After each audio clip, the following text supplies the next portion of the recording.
کچھ بھی نہیں ہوا، دھوکہ ہی دھوکہ، فریب ہی فریب۔ صحیح کہا جنہوں نے کہا یہ سود کی نجاست میں سے ایک حصہ آپ نے لے لیا، 10%، 15% سود دیا تھا، 2.5% لے لیا، سود کا چوتھا پانچواں حصہ لیا ہے۔ اللہ اللہ خیر صلی اللہ، نجاست ہی نجاست ہے، اس سے کیا خیر وجود میں آئے گا۔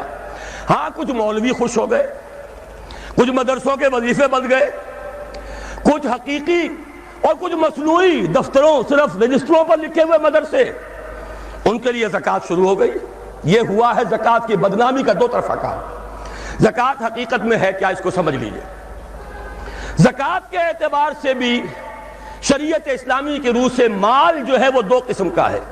جیسے زمین میں نے عرض کیا دو قسم کی ہے، خراجی، عشری۔ ایسے ہی مال باطنی، اموال باطنی، اموال ظاہری۔ کسی شخص نے گھر میں کچھ پیسہ رکھا ہوا پس انداز کر کے، یہ اموال باطنی ہے۔ کسی نے زیور رکھا ہوا ہے، چلیے سونے کی ڈلی رکھ لی ہے کسی نے، کسی برے وقت کے لیے، پتہ نہیں نوٹ جو ہیں وہ تو دھیلے کے رہ جائیں، جیسے کویتی دینار ہو گیا تھا، کہیں ایسی آفت نہ آ جائے، کوئی تھوڑا سا سونا لے کر رکھ لو۔ یہ جو گھر میں چھپا ہوا مال ہے یہ اموال باطنی ہے۔ ان کی زکوٰۃ اسلامی ریاست، نظام خلافت زبردستی نہیں لیتی، ورنہ تو گھر گھر جا کے جامع تلاشی کرنی پڑے گی، ٹرنک کھولنے ہوں گے، تکیے ادھیڑ کر دیکھنے ہوں گے کہیں کچھ رکھا ہوا تو نہیں ہے۔ اسلام کا نظام فطرت ہے۔ اموال باطنہ میں آپ کو آزادی ہے، زکوٰۃ دیں جسے چاہیں دے دیں، آپ کا اور اپنے رب کا معاملہ ہے، وہاں حساب جا کے دے دیجئے گا۔ اموال ظاہری کی زکوٰۃ جبرن لی جائے گی۔ وہ کیا ہے؟ یہ مال ہے جو دکانوں میں ہے، اموال تجارت۔ یہ فیکٹریاں ہیں جن میں فنشڈ پروڈکٹ بھی ہے، خام مال بھی ہے۔ یہ بھیڑ بکریوں کے گلے ہیں، ہزار ہزار بھیڑیں اور ہزار ہزار بکریاں، اونٹوں کی قطاریں۔ یہ ہے جو ظاہر مال ہے، سامنے ہے، کہاں چھپا کر لے جائیں گے؟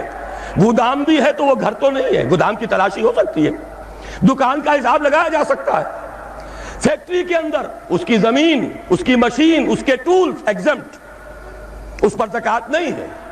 لیکن جو بھی مال ہے اس میں، وہ دو شکلوں میں ہوگا، یا خام مال ہے، کپڑا بنانے کا کارخانہ ہے تو دھاگا پڑا ہے اتنے کروڑ کا، تیار کپڑا ہے اتنے کروڑ کا، اس کا 2.5% دے دیجئے۔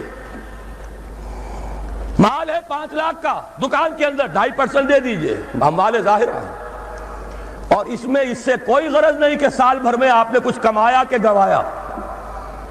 جب تک آپ نصاب کی حد سے اوپر ہیں، چاہے آپ کا اس سال میں آدھا مال گیا، 10 لاکھ کی مالیت تھی، اب آپ 5 لاکھ کے ہیں، لیکن 5 لاکھ پر بھی آپ کو 2.5% دینا ہے، چاہے کمایا ہو چاہے گوایا ہو۔ اور یہ ٹوٹل پر ہے، کسی اکاؤنٹنٹ کی ضرورت نہیں، جو تاریخ معین ہے جا کر دیکھیے کیا مال پڑا ہوا ہے، 2.5% حساب کر کے دے دیجیے۔ اتنی رقم آئے گی۔ ابھی جو کہہ رہے تھے جنرل صاحب کہ یہ نعرہ بھٹو نے لگایا، یہ بالکل وہی بات ہے جو علامہ اقبال نے فرمائی ہے۔